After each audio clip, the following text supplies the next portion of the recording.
Alright guys, sa mapagpalang araw sa inyong lahat. Meron tayong isang reaction video dito sa Ill-Gotten Wealth case versus kay Marcos. Ayan, kay Imelda Marcos associate sa telco, ibinasura ng Sandigan. Ibinasura ng Sandigan ng 4th Division ng Ill-Gotten Wealth case na isinimpa ng laban sa associate ni dating Pangulong Ferdinand Marcos Sr. at dating First Lady Imelda Marcos at nagsilbing stockholder ng pinakamatandang telecommunications company sa bansa. At panoorin po natin ang buong detalye dito sa UNTV. No other further ado, let's do what you guys. Alright? Alright, panoorin po natin yan. Ng Sandigan Bayan 4th Division ang ill-gotten wealth case na isinampa laban sa associates ni dating Pangulong Ferdinand Marcos Sr. at dating First Lady Imelda Marcos na nagsisilbing stockholders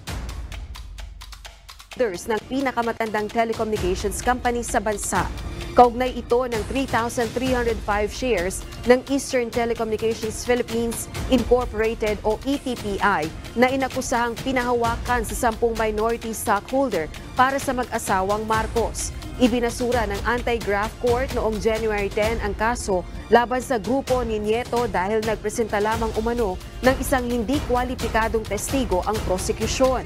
Kabilang sa mga napawalang sala sa kasong ill-gotten wealth, sina Rosario Arellano, Victoria Legarda, Angela Lobregat, Benito Nieto, Carlos Nieto, Manuel Nieto III, Maria Rita de los Reyes, Carmen Tuason, Ramon Nieto Jr. na siyang legal na kinatawan ng yumaong si Ramon Nieto at ang panghuli si Benigno Manuel Valdez na legal representative naman ng yumaong si Rafael Valdez.